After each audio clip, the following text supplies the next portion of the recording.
प्रणाम भैया।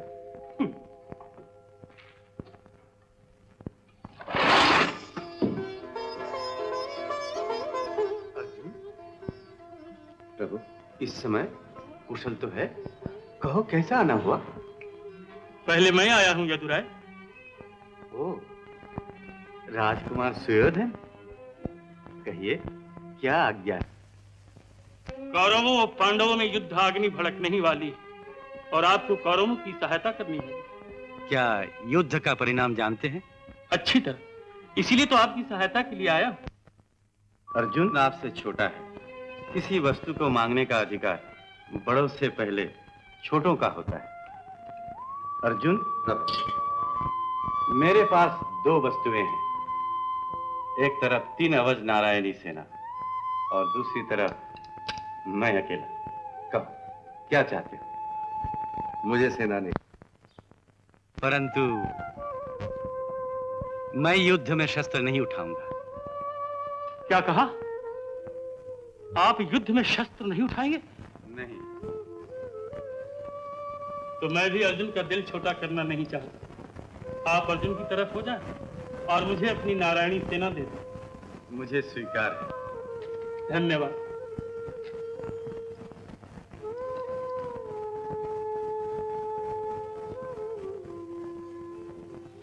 दुर्योधन सब कुछ ले गया अर्जुन, परंतु आपको तो वो छोड़ गया। मैं तो कह ही चुका हूं, युद्ध में मैं शस्त्र नहीं पकड़ूंगा। आप मेरे घोड़ों की रास पकिएगा प्रभु, मेरे साथी बनिएगा। समझ गया, तुम मुझे अपने आगे रखोगे ताकि शत्रु का बाण पहले मेरे सीने में लगे। अभी तक संसार में ऐसा कोई धनुर्धारी पैदा नहीं हुआ जो अपना बाण आपके सीने से पार कर सके। फूल की पंखड़ी की मार से हिमालय छेदा नहीं जा सकता प्रभु। कितना अंधविश्वास है तुम्हारा अर्जुन। आप ही कहिए ना, एक कृष्ण और 5 पांडव मिलकर संसार में क्या नहीं कर सकते? 5 पांडव? क्या छठे पांडव को बिल्कुल ही भूल गए? छठा पांडव? वो कौन है? हमारा अभिमन्यु।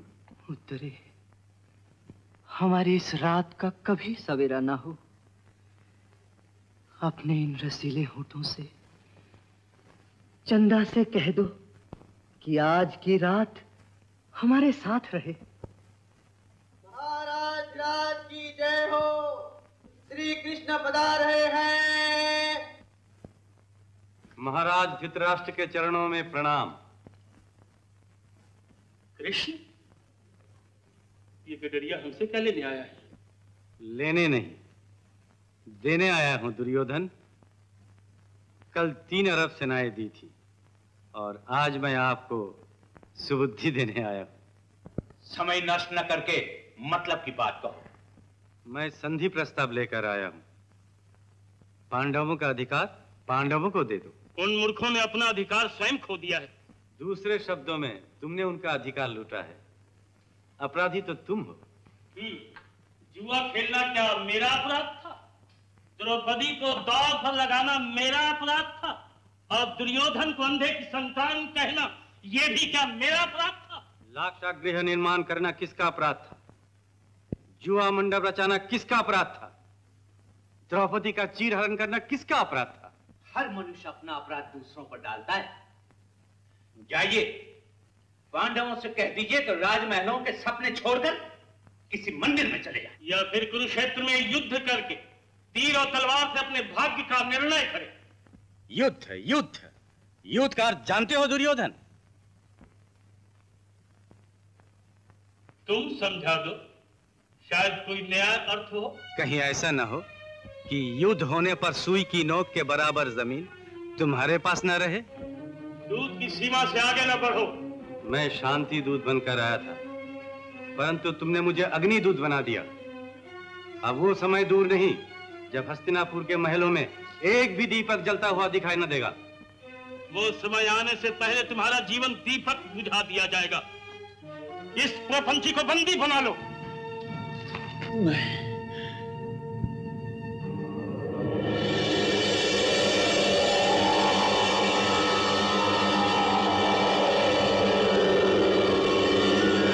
दुर्योधन, मैंने कौरव के विरुद्ध हथियार न उठाने की प्रतिज्ञा की है और भीमसेन ने तुझे और दुशासन का वध करने की प्रतिज्ञा की है। इसीलिए आज मैं तुझे यहाँ जीवित छोड़ रहा हूँ, वरना तुझे भी शिशुपाल के पास पहुंचा देता। संजय, महाभारत होने जा रहा है। कुरुक्षेत्र, भाई की तलवार भाई पर गिरेगी। युद्ध का ये हृदय विदारक हाल मैं कैसे जान सकूंगा? चिंता न कीजिए महाराज, भगवान व्यास जी की कृपा से मुझे दिव्य दृष्टि मिली। कुरुक्षेत्र का दृश्य हस्तिनापुर में दिखाई देगा। हस्तिनापुर में दिखाई देगा? तो शीघ्र बताओ क्या हो रहा है वहां? यहाँ विराजिए महाराज।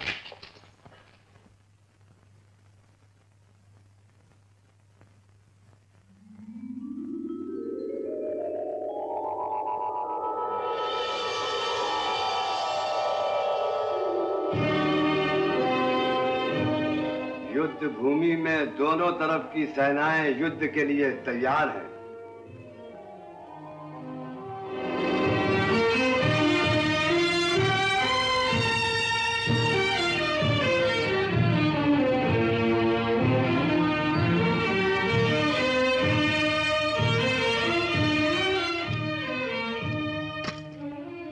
मैं ये युद्ध नहीं करूंगा जनार्दन। क्यों? जो कुछ मैं देख रहा हूं, क्या वो आप नहीं देख रहे हैं? मैं अपने पूज्य गुरु और कुटुंबियों पर बाण चलाऊं, रणराक्षस की प्यास अपने भाइयों की लहू से बुझाऊं? ये भीष्म पितामह जिन्होंने मुझे गोद में खिलाया, उंगली पकड़कर चलना सिखाया, या आचार्य द्रोण जिन्होंने मुझे शस्त्र विद्या का मंत्र सिखाया, काका कृपाचार्य, मामा शल्य, दुर्योधन आदि 100 भाई और ये हजारों आपके कुटुंबीजन, क्या ये सब अमर होकर आए हैं? क्या ये सब कभी नहीं मरेंगे? मरेंगे, परंतु मैं इन सब की मृत्यु का कारण क्यों बनूं? इसलिए कि ये सब भी तुम्हारी मृत्यु का कारण बनना चाहते हैं। तुम्हारे शस्त्र न उठाने से युद्ध बंद नहीं हो सकता। क्या इन सब के बाण युधिष्ठिर के सीने को छल्ली नहीं बनाएंगे? क्या इनकी गदाएं भीम के सर पर नहीं गिरेंगी? क्या इनकी तलवारें तुम्हारे टुकड़े टुकड़े नहीं करेंगी? क्या कुंती, द्रौपदी, सुभद्रा और उत्तरा को अपने सतीत्व की रक्षा के लिए जीवित आग में जल जाना नहीं पड़ेगा? जो दुर्योधन द्रौपदी को जान पर बैठाने का संकेत कर सकता है, वो सुभद्रा और उत्तरा का चीर भी हरण कर सकता है। परंतु आपने संधिदूत के रूप में दुर्योधन को युद्ध का जो भयंकर नक्शा दिखाया था, वो आज भी मेरी आंखों में बिजली की तरह लकीरें बनकर चमक रहा है। मैं युद्ध के भयंकर पाप से अपने जीवन को कलंकित करना नहीं चाहता। मैं ये नहीं चाहता कि आने वाली पीढ़ियां मेरा नाम घृणा और अपमान से ले। जनार्दन, जनार्दन, आप ही ने तो युद्ध करने वालों को राक्षस और हिंसक कहा है, और आप ही मुझे युद्ध करने के लिए उभार रहे हैं। तुम युद्ध कहां कर रहे हो? युद्ध तो दुर्योधन कर रहा है। राक्षस और हिंसक तो वो है, तुम नहीं। मेरे द्वारा जो हत्याएं होंगी वो हिंसा नहीं तो और क्या होगी?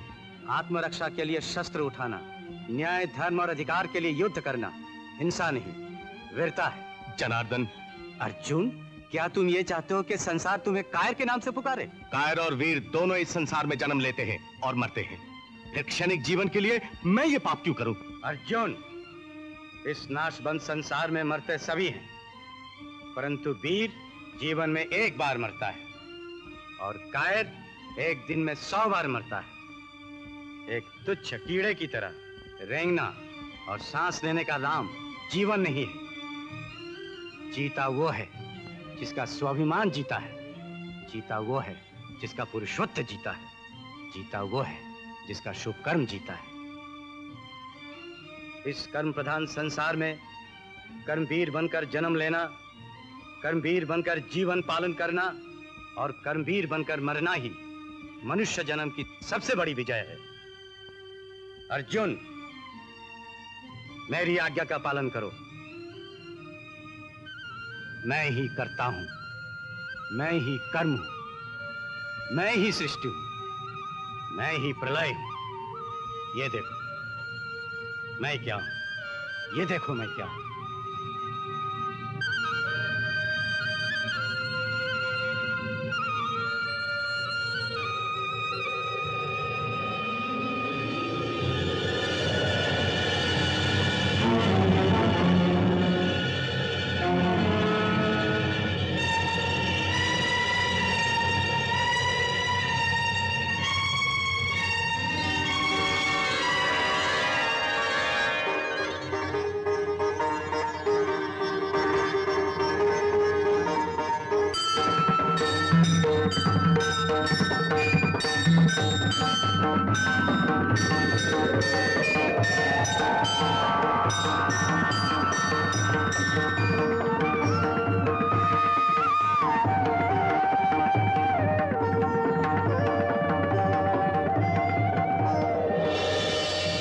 यदा यदा हि धर्मस्य ग्लानिर्भवति भारत अभ्युत्थानमधर्मस्य तदात्मानं सृजाम्यहम्।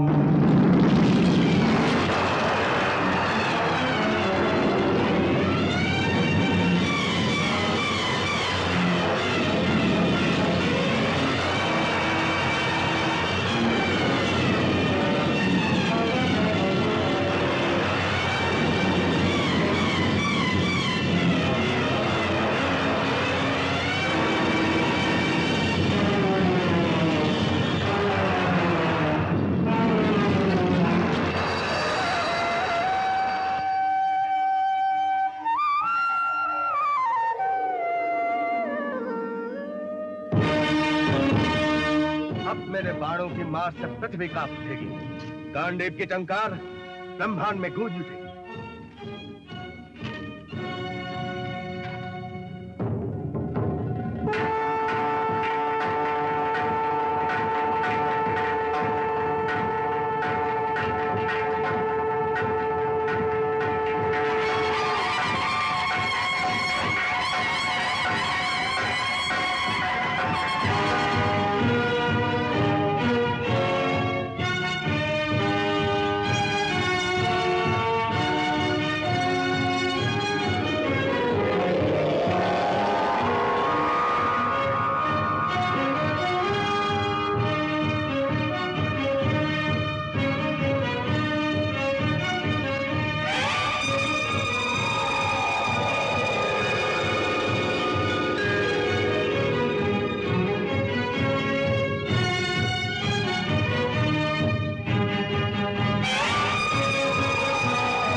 सामने बाणों का बादल सा छा गया है।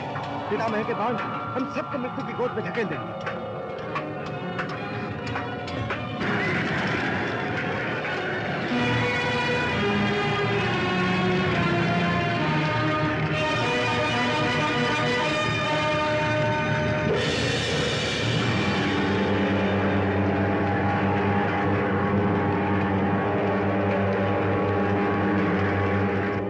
का प्रणाम स्वीकार कीजिए भगवान। जिसकी रक्षा आप करें उसका कोई बाल भी बांका नहीं कर सकता।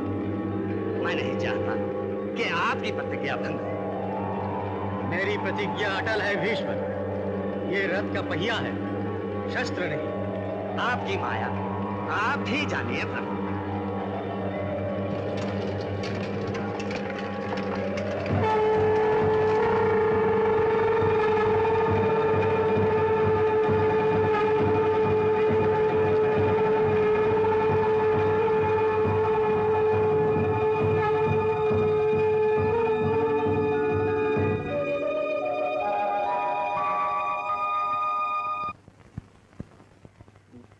दिनों में पितामह ने हमारे लाखों वीरों का संहार कर दिया। अब नहीं होगा। वो कैसे? पांडव सेना का सेनापति शिखंडी को बनाया जाएगा। जनार्दन, पितामह उसे पुरुष रूप में भी स्त्री ही मानते हैं।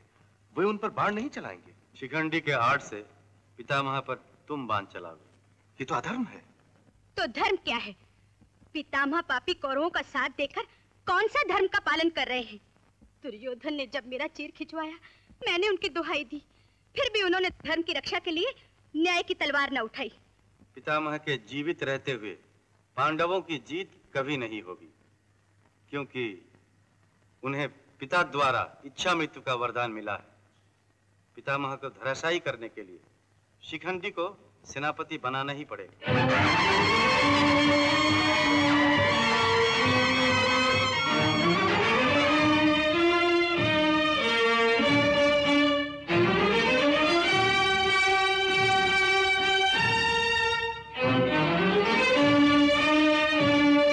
पूर्व जन्म की अम्बा इस जन्म में शिखंडी का रूप लेकर मुझसे बदला लेने आई। अर्जुन, वत्स, क्या पांडवों में कोई वीर पुरुष नहीं है जो इस पुरुष रूपी स्त्री को सेनापति बनाया है? जनार्दन, मधुसूदन के कहने से यह खेल रचाया है। चलाओ बाण, चलाओ।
कौन तुम्हारी रक्षा करता है?